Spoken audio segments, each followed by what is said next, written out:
What did you make of yesterday's practice? Was it productive, or did the fighting get in the way? No, it was very productive. It was competitive on both sides. Talked about cleaning a few things up that led to some of those things. We'll try to do a better job today, but I thought both sides were competitive, got a lot out of it. Hopefully get another good day. Brian, I know you don't usually like to see fights and stuff like that, but you like to see the competitive spirit. So that said, what's your message to the team as far as, balancing that out, showing fight but not showing fight, if you know what I mean? Yeah, you got to do a good job of, again, practice is a little bit different than a game. Obviously, you can't do that in a game. We're going to try to clean up some of the things that led to some of that, but we're going to play hard and try to play physical and have another good practice.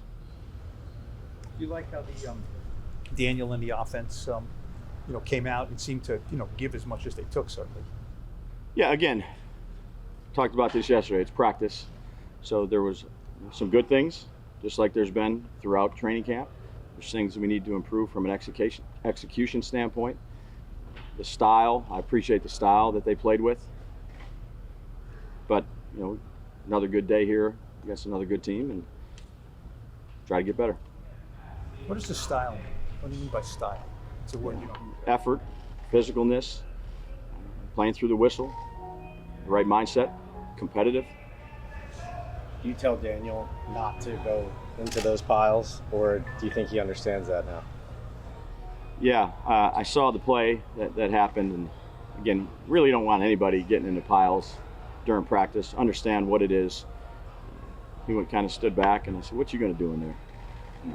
So he's on.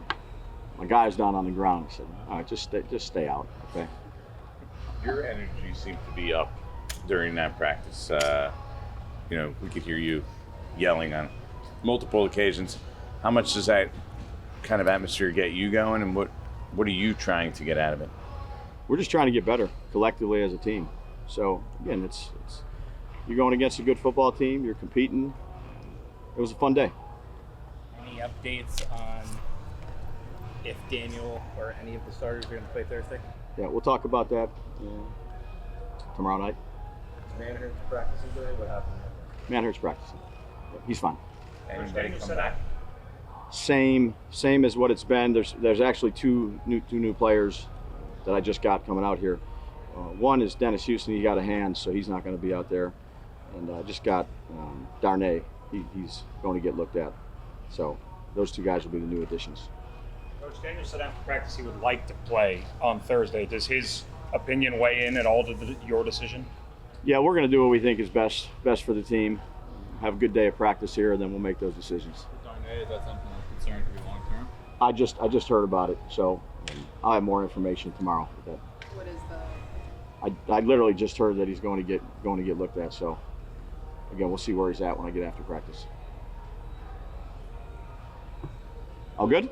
Thursday night, I know you've called plays a lot in the past, but Thursday night will be your first time as a head coach going into a game as a play caller.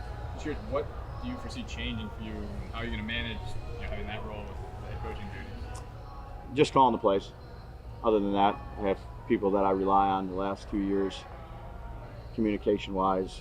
So again, that's part of the process of going through all those things and seeing it. So it'll be good. It'll be good to do. A lot of head coaches in this league have fallen into the trap of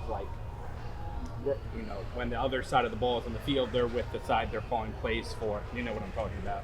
Yeah. So how do you avoid is that something? That's what these preseason games are for. Go through that process.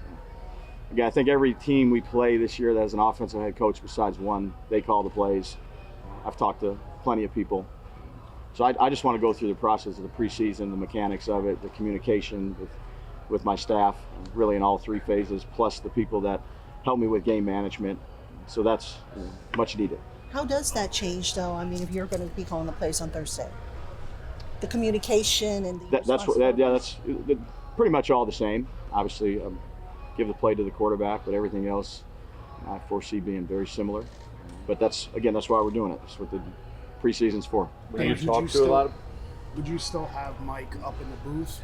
Yeah, we're going to talk about, along with the players, but I foresee Mike being in the booth. When you talk to other people about what goes into head coaching and calling plays at the same time, what stood out? What What did they tell you that you thought, okay, I'm going to take this and implement it? Yeah, I mean, it really wasn't that much, to be honest with you. I talked to them about how they manage game, manage the defense when they're talking to the offense, the kicking game, the decisions, but it's very similar to how we've done it, other than you're communicating to the quarterback during the offensive series, have a great staff that you rely on in between series so you can communicate, stay on the line when the defense is on the line, be able to communicate with special teams with situations that come up. I have a separate line that I'm able to talk to the two guys that help me, and Ty and Cade. So again, that's what this is for. A little bit of trial and error just to see how it goes here for the preseason, but I feel confident in it. Brian, what do you want to see? Have you ever had such a young and inexperienced running back group after the starter? It's a lot of years, Paul. Yeah, I don't know. These young guys have performed well when called upon, and this will be an important preseason for all of them. I mean, is the main thing everything? I mean, ball security, knowing how to block, assignments. I mean, Yeah. Playing the running back position at the highest level you can, everything that goes along with it, protection, runs, everything that goes along with routes of being a capable running back in this league. What did you see from your secondary yesterday? There were some good things, really, with the whole team. There were some good things, and there's some things we need to clean up, and that's what these days are for. You've seen Malik here against your own guys. Now you had an opportunity yesterday to see him against another team. What did he show you?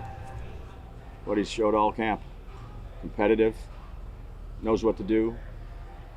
He's been playing at a high level in practice. See if that translates to the games. I have a lot of confidence in Malik. A guy you had in Buffalo who it didn't go as well for him last year without you is Isaiah McKenzie.